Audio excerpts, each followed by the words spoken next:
E-Extreme. Yan yung top of the line except sa SI, of course, di ba? Dun sa EM1.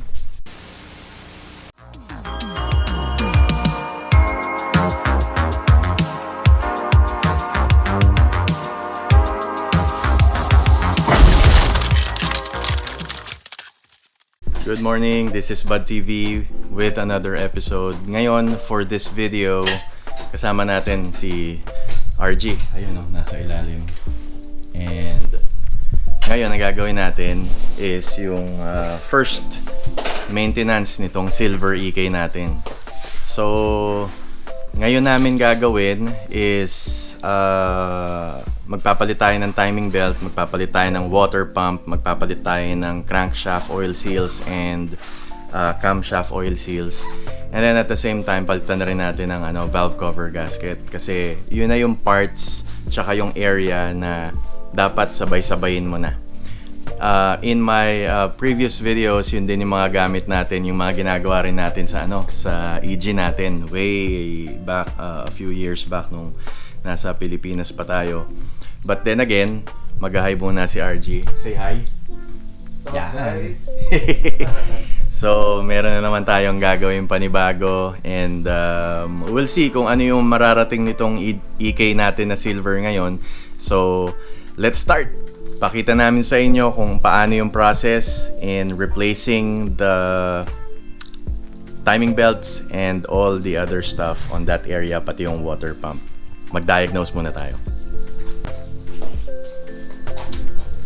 So, anyway, nung dinadiagnose namin, para makita naman kami. So, nung dinadiagnose namin, bale, nakita namin yung difference ng EX. Kasi itong EK natin na to is yung E-Extreme.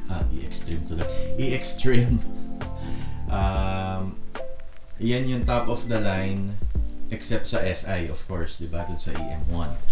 So ngayon, nung tinitingnan namin yung engine bay para i-diagnose yung sitwasyon tsaka yung gagawin, napansin namin na ito nga, meron siyang pump motor relay na ginagamit doon sa ABS. So itong mga models na to ng EX dito sa States, yung USDM, meron siyang relay. And then of course, alam nyo na rin naman to na the other difference is meron siyang may cruise control siya, which is para sa atin mga Pilipino, hindi naman tayo gumagamit niyan kasi more on the driving experience tayo, di ba? Para sa atin, ano lang yan, pampasikip. But anyway, syempre, di ba, Americans would love to have those, driver comforts para pagka nagmamaneho sila, pwede silang hindi umapak sa gasolina. Kung nakikita nyo rin, yung coolant is all over the engine bay. Dahil nga yung water pump is leaking. And also, we also found out that merong leak din ng oil which is coming from the head gasket. That is something that we need to do sa susunod, but first we have to finish yung mas malaking problema, which is yung coolant leak natin, and that's what we're going to do today.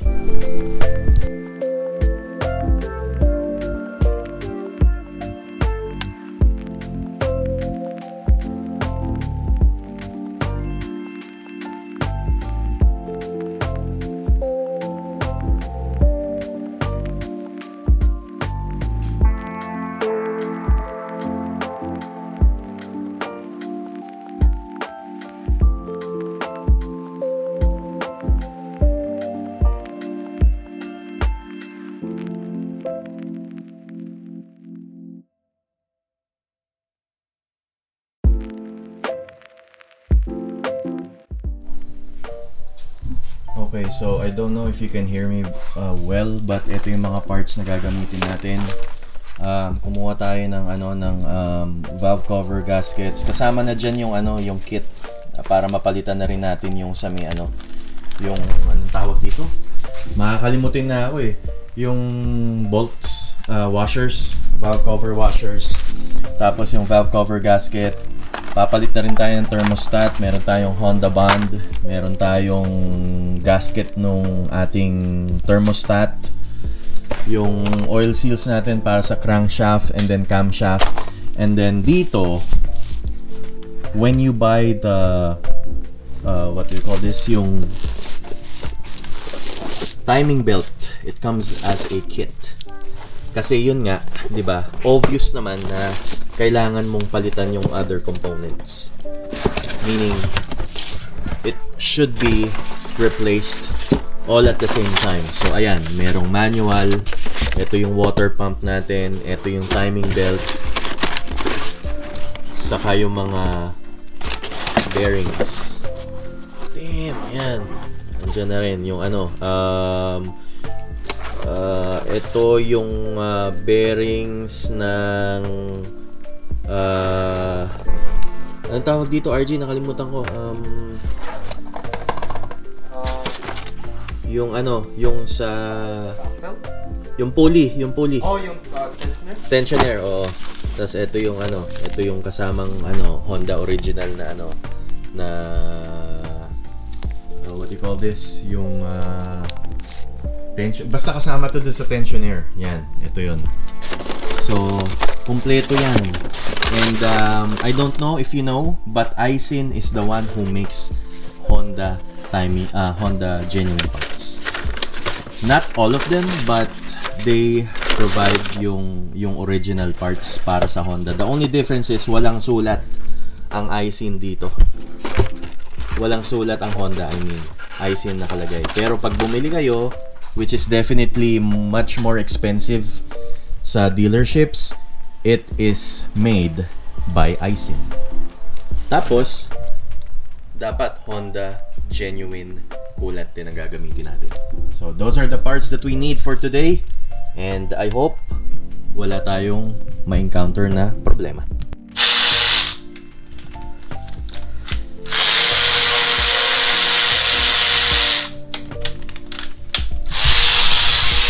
So yan, nagtatanggal kami ng ano, valve cover muna. Pero we encountered the problem. Yung isang high tension wire na socket papunta dun sa spark plug, hindi namin matanggal. Ewan ko, pinwersa siguro nung huling gumawa nito. Hindi ko alam kung bakit. Nasira na-disconnect na yung isang high tension wire. So ibig sabihin, kailangan natin bumili ng high tension wire para palitan yun. But anyway, titingnan namin kung kaya namin matanggal, and we will see kung magagawa pa namin to or itatapon na namin.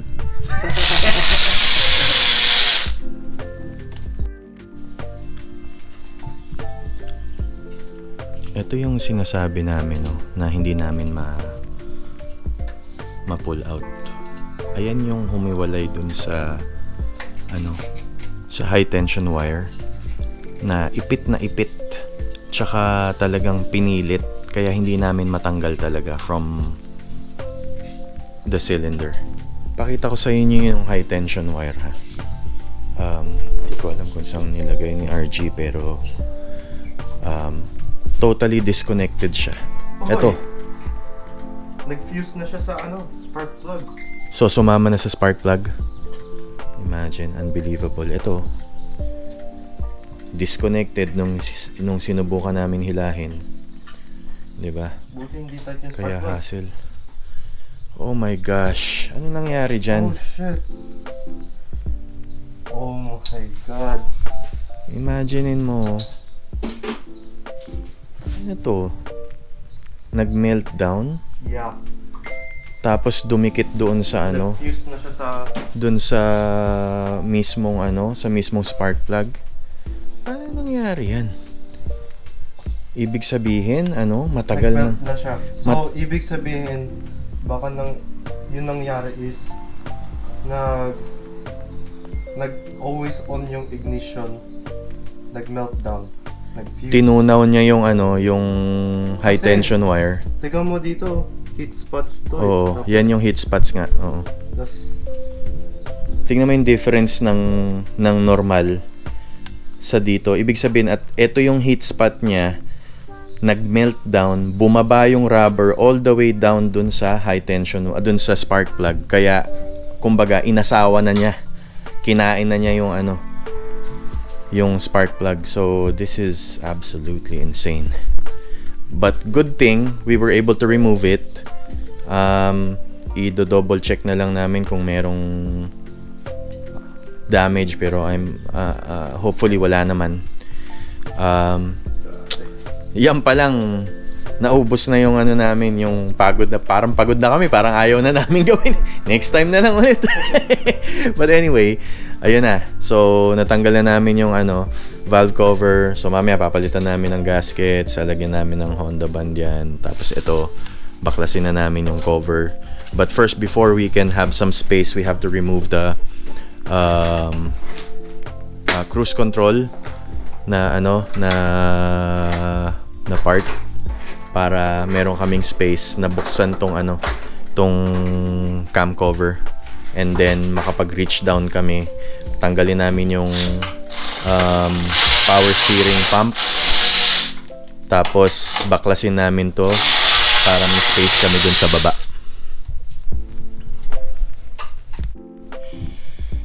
Okay, so habang naghihintay tayo kay RG, kasi dumaan siya ng auto supply dahil kailangan niya ng bolt na magpapaluwag dun sa crankshaft natin, kasi hindi namin matanggal. Binaklas ko muna yung bumper kasi ang pangit tong grill. I have one extra grill over here that is way better than the ones installed, and I'm going to have this one installed here instead para mas maganda. Tingnan naman yung difference. Tuyot na to oh. Ito na yung nirecondition ko na grill, and this is what we're using for our silver EK. I-retake ko yun. Sa wakas, natanggal na namin. Nakabalik na si RG. Tapos nahirapan kami kasi looks like virgin pa talaga yung yung crank bolt. Hindi pa siya nabubuksan ever. Looks like this is the first time na it has been loosened up since 1999. Brand new. Hindi pa nagagalaw. Ika nga, sabi nila virgin pa. So never been touched. I-check na rin namin yung belts mamaya if we need to have the accessory belts replaced at the same time. But if we need to, we just have to run over the auto supply, mapalitan namin. But we'll see, tingnan natin mamaya. Ang importante, bumaklas na. Ayan, nakikita nyo yung tulo ng coolant to. Ginalaw lang namin yan, pero tumutulo talaga siya. Lakas ng tulo ng water pump. So need talaga natin yan mapalitan soon. After ito, baklas muna. Ayan, sobrang talagang untouched. Sobrang higpit. Talagang every component na tinatanggal namin presents a challenge. But ayan na, natanggal na. Natanggal na ang pulley. And meron na tayong access para sa crank. We're going to check yung condition ng mga belts. And then so far ito naman, yung brake pads niya makapal pa. Looks like pinalitan ito sometime in the past few months. Condition wise okay naman. Inikutan ko rin yung mga bushings dito sa trail arm. This still looks solid, pero sa kabila medyo yung isang part parang bumigay na. So we'll be doing those. Eto, I think kailangan na rin namin palitan yan. So those are the parts that we need to replace pag dumating tayo dun sa point na sa suspension na tayo. But first, importante matapos muna natin yung engine, and yun yung importante para tumakbo yung kotse. Okay, natanggal na namin yung water pump, pero meron na naman kaming problema right now. Nililinis muna ni RG kasi sobrang daming langis nung nung area na to. And ito yung naging problema namin, yung timing belt cover. So we realized that yung previous person, kung sino man na nagpalit nito, nasira niya. Yan, no? Nasira niya.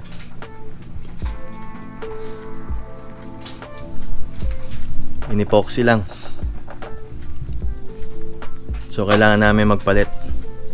Hindi na namin yan magagamit. Kasi since nakabaklas na, need ng palitan yan.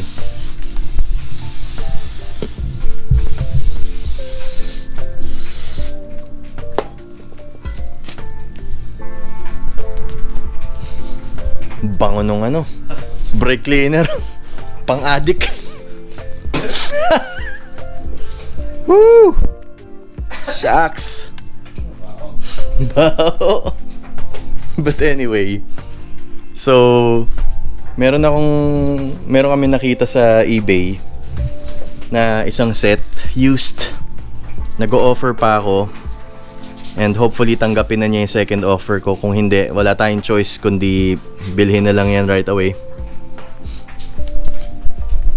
Tapos kailangan na lang natin palitan yung seals niya. Meron akong nakita na available sa sa Auto Supply, and unexpected turn of events. But this is for the better kasi ginagawa na rin naman natin to, so might as well do it the right way. Once naman na nagawa na natin yan at naayos na, okay na ulit yan. Okay, so quick update para sa inyo. Kami ay tinalo ng Civic EK for this week at hindi namin matatapos dahil papakita ulit namin sa inyo. Nasira. So yung timing belt cover kailangan pa naming antayin dumating. The only thing that we were able to install is yung ating camshaft oil seal at saka yung crankshaft oil seal. So by the time na dumating yon, we can hopefully get back to work and matapos namin yung dapat palitan. We also decided na we have to replace the belts. So bibili kami nung accessory belt tsaka yung aming ano ba yung isa? Accessory belt tsaka alternator belt para pag kinabit namin bago na lahat. And then once namin magawa yon, itong part na to okay na ulit, ipa-flush namin yung coolant and then lalagyan namin ng panibagong coolant. After nun, pwede na kaming mag-move on sa susunod na problema, which is yung head gasket. Kailangan namin palitan yan. And then, we can move on with our lives. So, yun na lang muna for today. Tingnan natin kung mapagdudugtong na lang natin to sa susunod.